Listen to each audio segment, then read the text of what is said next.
Bom, fala pessoal, aqui mais um vídeo sobre a estrela que os magos viram, os magos do Oriente viram. O que ocorre? Nós temos os livros da Bíblia, não é, do Novo Testamento, livros que pelos primeiros cristãos eles foram reconhecidos como os que realmente deveriam pertencer ao cânon.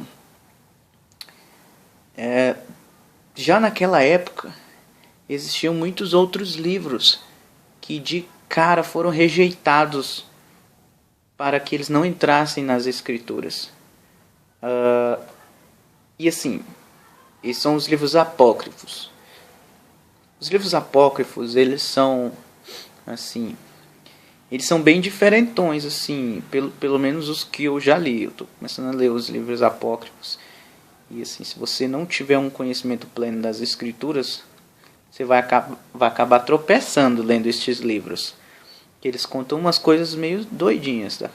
Mas, por outro lado, tem uns que, por mais assim, mirabolantes que sejam, assim, você vê não concordando com aquilo que já está escrito nos evangelhos, eles passam umas informações interessantes, sabe?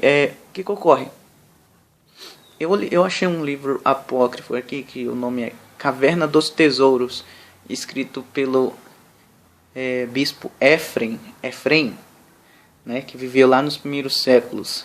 E assim, ele faz um resumão lá desde os tempos de Adão, falando que eles foram expulsos do paraíso, foram habitar numa caverna, onde era chamada Caverna dos Tesouros. Ele deve ter pegado isso de apócrifos do Antigo Testamento, não é? Feito uma teoria mirabolante aí. E assim, eu não concordei muito com o que ele disse, não. Mas assim, parecia que quem escreveu era uma pessoa esforçada. Parecia que tinha... Eu tive uma afinidade com esse autor aí desse livro, porque ele parece tentar explicar aquilo que sempre foi bagunçado. Mas assim, o que eu achei de interessante nesse livro é a parte que ele fala bem assim, ele chega aqui, ele fala aqui na parte aqui, ó. Ele escreve assim, ele está escrevendo para uma pessoa chamada Nemésio, e diz assim: vês agora, nosso irmão Nemésio, amante do saber, que no 42º ano do Império de Augusto nasceu o Messias, em Belém de Judá, como está escrito no Santo Evangelho. Essa data aí tá, né? Essa data aí tá estranha.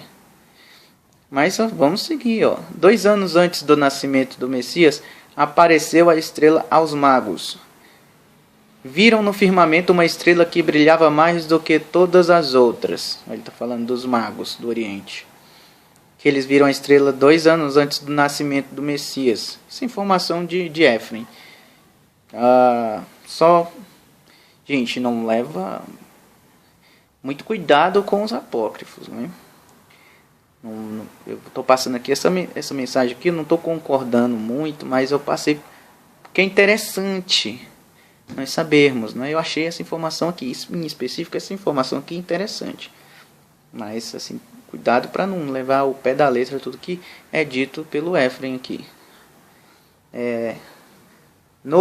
Aí diz assim: no meio dela, da estrela, no meio dela havia uma jovem que trazia no colo um menino, e este tinha uma coroa na sua cabeça. Era costume dos reis antigos e dos magos caldeus escrutar nas constelações tudo quanto iria ocorrer. Ele falou aqui do meio dela havia uma jovem que trazia no colo um menino, e este tinha uma coroa em sua cabeça. Eu lembrei daquela parte do relato de Apocalipse. Deixa eu pegar aqui a Bíblia, capítulo 12. Diz assim: e viu-se, capítulo 12, versículo 1. E viu-se um grande sinal no céu, uma mulher vestida do sol, tendo a lua debaixo dos pés, e uma coroa de 12 estrelas sobre a cabeça. Estava grávida com dores de parto e gritava com ânsias de dar à luz. E viu-se outro sinal no céu, e eis que eram um grande dragão vermelho que tinha 7 cabeças, 10 chifres, sobre as cabeças 7 diademas.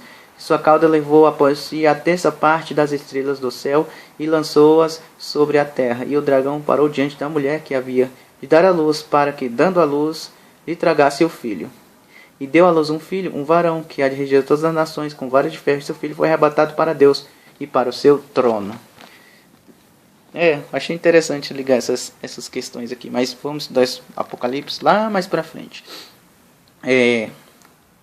Diz assim, vamos voltando para a caverna dos tesouros aqui.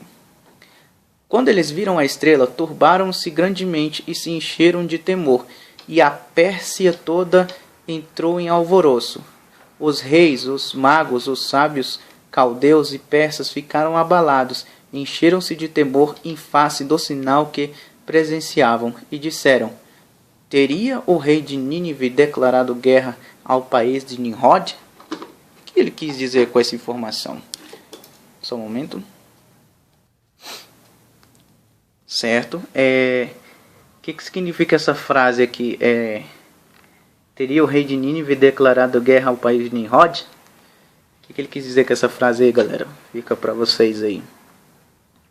Aí diz assim: os magos e os caldeus apressaram-se em ler os seus livros de sabedoria. Pela força da sabedoria dos seus escritos, conseguiram o seu objetivo e chegaram a uma conclusão que se apoiava no chão firme da verdade.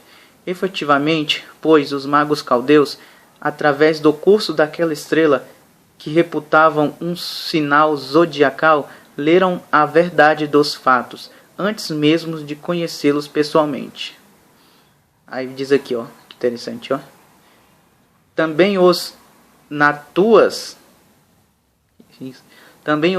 detêm esse conhecimento, de tal sorte que antes da vinda de um tufão ou da armação de uma tempestade, reconhecem pelo curso das estrelas o perigo que os ameaça.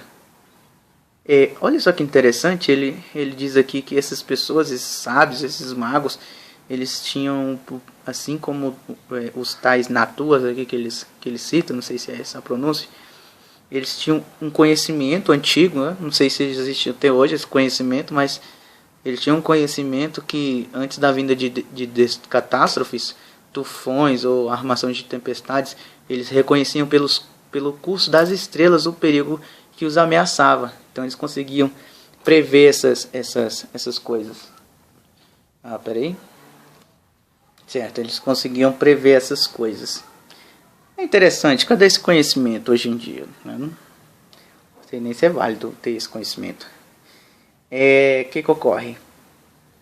Também, que ele diz assim: quando então os magos leram os oráculos de Nimrod, encontraram neles que em Judá haveria de nascer um rei, e assim foi-lhes revelado todo o curso do plano de salvação do Messias.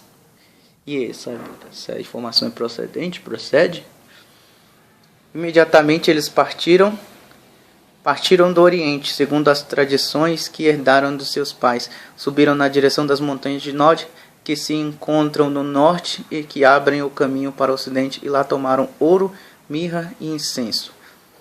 Daí podes reconhecer, irmão Nemésio, que eles conheceram antes todo o mistério do plano de salvação do nosso Redentor, o que se revela pelos presentes que traziam: o ouro para um rei, a mirra para um médico e o incenso para um sacerdote. Olha essa informação interessante. Eles tiveram... Aí tá, vamos ver aqui. Aí ele diz mais outras coisas. Vamos ver aqui. Aqui, ó. Quando os magos se puseram a caminho, havia em Judá uma grande movimentação por causa do edito de César Augusto, ordenando que cada homem se recenseasse em sua terra e em sua cidade de origem. Por isso é que Herodes ficou tão preocupado e disse aos magos: ide e informai-vos bem. O que eles dizem aqui? Eles dizem uma coisa interessante, que às vezes eu fico pensando assim: por que Herodes não foi antes? Mandou antes a matança da procura de Jesus. Os magos chegaram, E eles falaram, ele falou para os magos, vai lá e se informem sobre onde está a criança e depois voltem para me informar. Por que ele não foi logo naquela hora? Esse livro aqui dá uma luz interessante sobre isso. Ele diz aqui que a cidade estava muito movimentada, essa região estava muito movimentada por causa do decreto de César Augusto para contar as pessoas. Então Herodes estava ocupado naquela época. Então ele só passou a perseguir, de fato, ele mandou lá matar as crianças depois, provavelmente depois que esse tempo do recenseamento foi terminado, não é? Diz assim, continuando a leitura aqui, eles se chamavam magos por causa dos trajes que todos os reis pagãos portavam quando faziam sacrifícios e traziam oferendas aos seus deuses.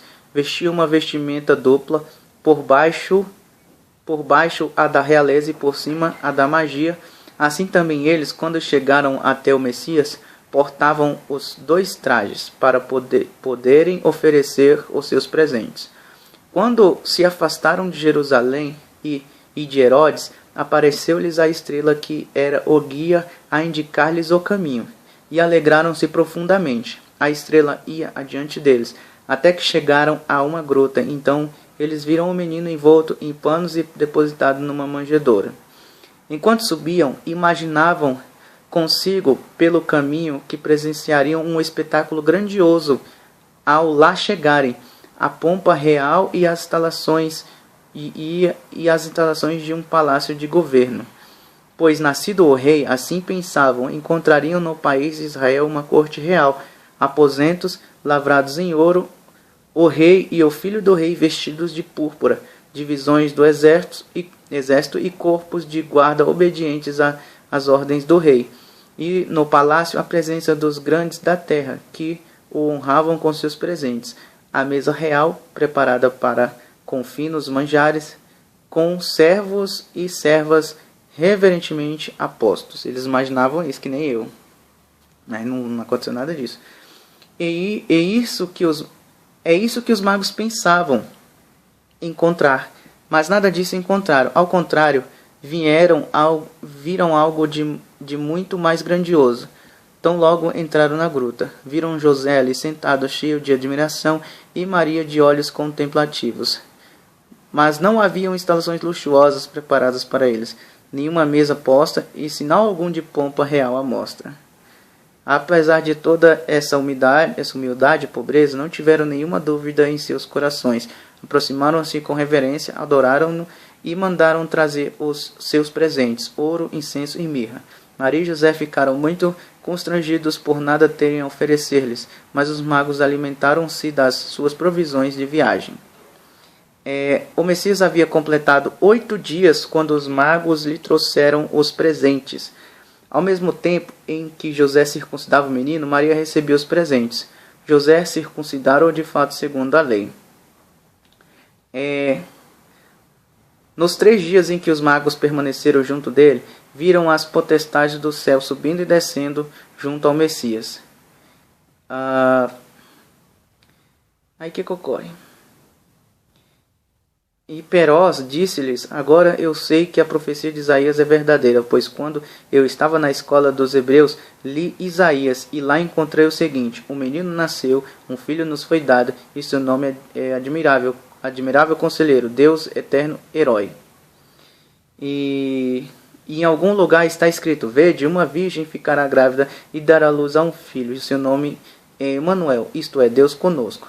Mas sendo ele como um homem, e os anjos do céu descendo até junto dele, isso mostra que na realidade ele é o Senhor dos anjos e dos homens.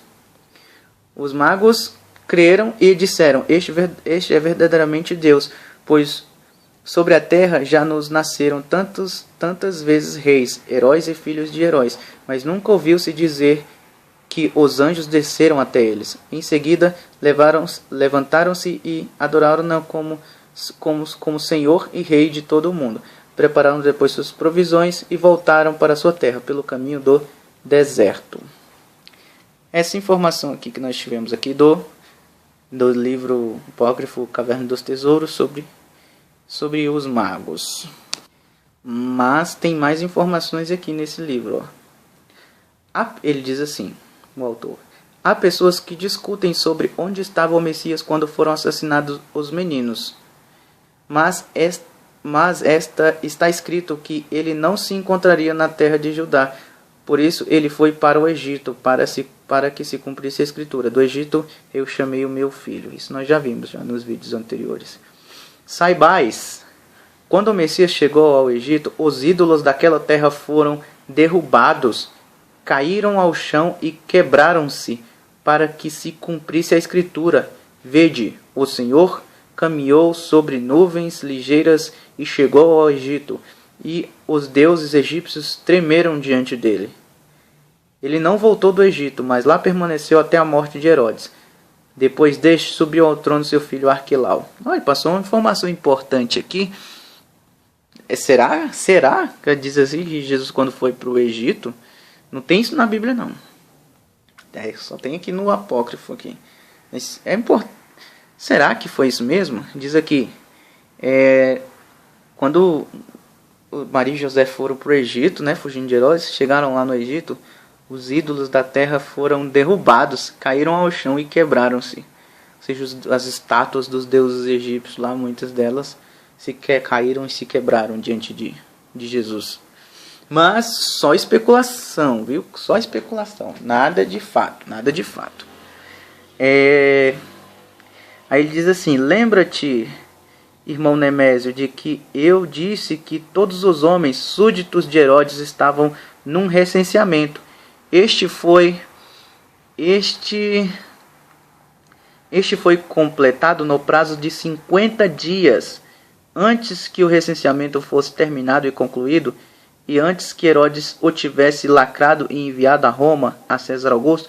Herodes não procedeu à busca do Messias, e até aquele momento não haviam sido assassinadas as crianças. Foi no decurso daquela movimentação do censo que o Messias nasceu.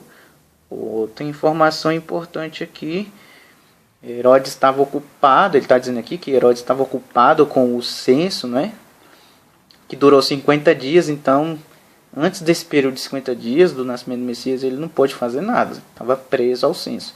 Depois disso é que ele foi liberado e mandou assassinar as crianças de Belém. Então falou o anjo a José: levanta-te, toma o menino e sua mãe e foge para o Egito. Quando terminou o recenseamento, os judeus foram liberados, de sorte que cada um pôde voltar para sua região e lugar de domicílio. Então Herodes indagou sobre os magos e foi-lhe dito: eles voltaram para as suas terras. E diante disso ficou profundamente irritado e mandou de imediato seus emissários com a ordem de matar a todos os meninos de Belém e das vilas circunvizinhas. Ao inspecionar as crianças e não encontrando... Opa, peraí, isso aqui vai ficar para outro vídeo.